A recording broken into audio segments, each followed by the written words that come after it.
If you zoom into Morocco, you'll see a tiny wedge of land that stands out from its surroundings. This little bit of land is surrounded by one of the most fortified borders on the planet. Right outside the border, you'll find makeshift forest camps, where people spend their days and nights evading the police and preparing to rush the border, usually in large groups, with hopes of jumping over and stepping foot on this land.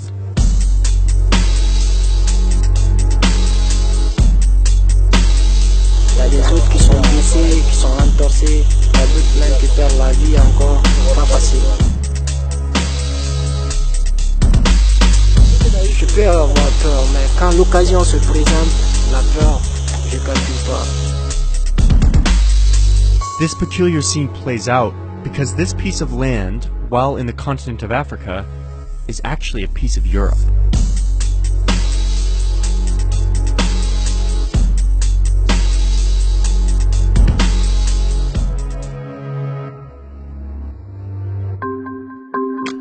This small piece of land is called Melilla.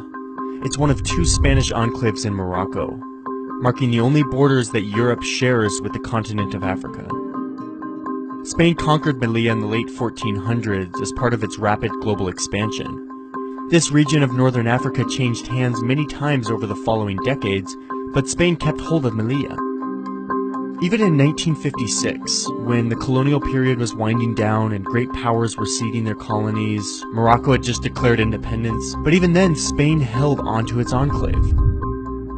Today, around 86,000 people live in Melilla, and when you're there, you might as well be in mainland Spain. The city is designed with the distinctive Spanish architectural style, and residents speak Spanish. They pay in euros. You're only reminded that you're not in mainland Europe when you walk to the peripheries of this city to find one of the most fortified border walls on the planet. A 7-mile barrier with layers of protection. The first layer is a 20-foot metal fence, followed by a second fence with a flexible top, which makes it harder to climb. Below the second fence, you have barbed wire netting, strung in dense webs. Then comes another taller fence with a flexible top section and more barbed wire. Then you're on the Moroccan side, where you have a 6.5-foot ditch, and then a double fence with, you guessed it, more barbed wire.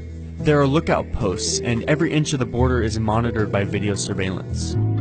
To understand why this barrier exists, you have to cross over into the Moroccan town of Nador, and then into the forests and the hills surrounding the enclave. These migrants are mostly from sub-Saharan Africa, and they all have different motives for leaving their homelands. Les musulmans et les chrétiens ont commencé des palabres, des problèmes, le Boko Haram qui sont rentrés, et c'est comme si on a commencé la guerre. Pas de travail là-bas. Tout le monde souffre. They gather in these camps and plan for the day when they'll try to cross into Melilla. Notre objectif, c'est de rentrer en Europe. Voilà, il faut prendre le cœur pour partir. Tu peux rentrer comme tu ne peux pas rentrer. In response to this intense security, the migrants have developed a technique that relies on overpowering the border guards with strength in numbers. Donc on est obligé de se regrouper en groupe.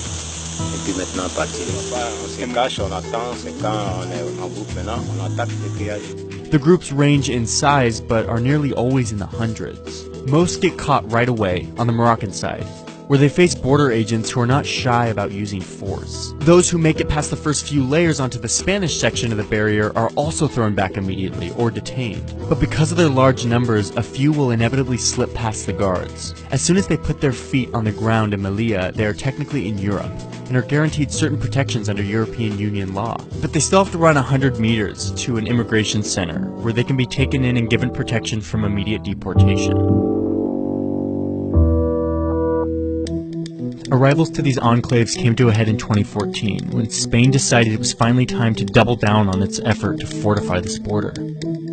This was mainly in response to the influx of migrants attempting to get into Europe, fleeing from conflicts in Africa and the Middle East. The biggest wave of refugees in modern history. Hundreds of thousands of refugees fleeing brutal violence in the Middle East Cross over European borders by the hundreds of thousands. Staying in overcrowded boats, many drowning along the way.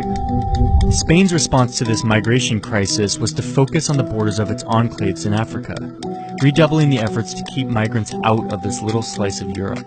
The year after the 2014 migration crisis, attempts to jump the fence dropped by 67%. Spain didn't make these numbers drop on their own. One of the things you'll notice when you look at this wall is that Moroccan military and police are also guarding this border. The year of the migration crisis, Morocco built these 2 extra layers of barbed wire fencing. But authorities say dense new anti-climb mesh stopped the latest to make the attempt in their tracks. So why would Morocco take the responsibility of building a barrier and standing guard at Spain's border? Turns out they have real incentives to do so. Morocco has what's called Advanced Status Partnership with Europe, which gives them economic and political advantages in trade and political affairs. The European Union accounts for more than half of Morocco's international trade, and the EU also provides Morocco with billions of euros in aid for security and development. So the Moroccans, in an effort to stay on good terms with their northern neighbor, take on the job of protecting Spain's border. And they take their job very seriously. Ça, c'est la police marocaine, des gardiens de barrières marocaines. Si j'ai failli mourir puisque ça c'est un bâton, un bois avec du clou à l'intérieur. Et le clou a pénétré dans le front, tu vois, ça a pénétré et on a fait une opération. Quand c'est la bouteille, il m'a poignardé là, tu as vu. J'ai eu une très grande chance et je vis. Migrants had always had their forest camps right here, right outside the city on this hill. This was their camp for years, and this is the place where they used to regroup and prepare to jump, until just a few months ago when the Moroccan military set up an outpost up here. Now the migrants can't return and they have gone to find another refuge, which is on a hill 12 kilometers from here. Moroccan authorities have started routinely raiding the camps. Parce que quand la police vient comme ça, là, ils détruit tout. Dans le mois même, ils peuvent venir peut-être 10 fois comme ça. But they don't deport them from Morocco. They have other, less resource-intensive ways of keeping these migrants from coordinating a large enough group for a jump. The police were here for 3 hours this morning. They basically came in and stole a bunch of stuff. They kind of disrupted these tents and messed with these people's houses. They harassed the women in violent ways. They basically came here just to flex their muscles and say, you know, we're in charge, make sure you remember that. About once a month, the Moroccan authorities round up the migrants and send them to other parts of Morocco that are far away from Melilla, preventing them from gathering in a sufficient group to blitz the fence. On met dans le bus maintenant. On part nous déposer à Casa, derrière Casa. Ça dépend, les villes différentes. Après nous aussi, on se retrouve. The Moroccan authorities are not concerned with keeping these migrants out of Morocco. They're trying to keep them from getting to Europe. They do, in many respects, a lot of Spain's and Europe's dirty work with respect to blocking people whose interest is to cross. Another thing you'll notice is that everyone in these camps is from sub-Saharan Africa, basically countries below this line. All migrants face extreme difficulties in their journey to Europe. But migrants from places like Syria have a much easier time just walking up to the border and asking for asylum the proper way. It's not an exaggeration to say that hardly any sub-Saharan African is able to do that. They do have to resort to very dangerous methods like scaling the fences or hiding in vehicles or taking to the sea. J'essaie de passer par la frontière à pied 4 fois. Ils m'ont refoulé plusieurs fois. Spain did build a new office to handle the influx of migrants, but not migrants from sub-Saharan Africa. Al ver que llegaban cada vez más sirios, en marzo del 15 se nos dotó con aquel edificio de allá, que es la oficina de protección internacional. Subsaharianos los menos. De peticiones de asilo algunos hay, pero... Mais les Syriens, je ne sais pas, les Syriens, ils traversent facilement parce qu'ils ont la même couleur avec les... Ce sont les Arabes et tout, ils ont presque les mêmes couleurs.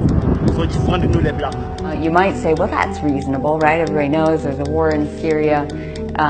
So, of course, it makes sense to presume that Syrians are fleeing the war and they are refugees, they need protection. But the flip side of that, the presumption that people from countries where there isn't like a live war that you are reading about in the newspapers, the presumption that people from those countries are not in need of international protection is a very dangerous presumption. The world is experiencing a record number of refugees and displaced people. While some countries have opened their doors to let these people in, many are responding by building walls. But this won't stop them from coming. No matter how dangerous the journey, the people in these camps will keep trying. Mais si ça ne va pas, je me retourne à là-bas, je peux me reposer, après je reviens.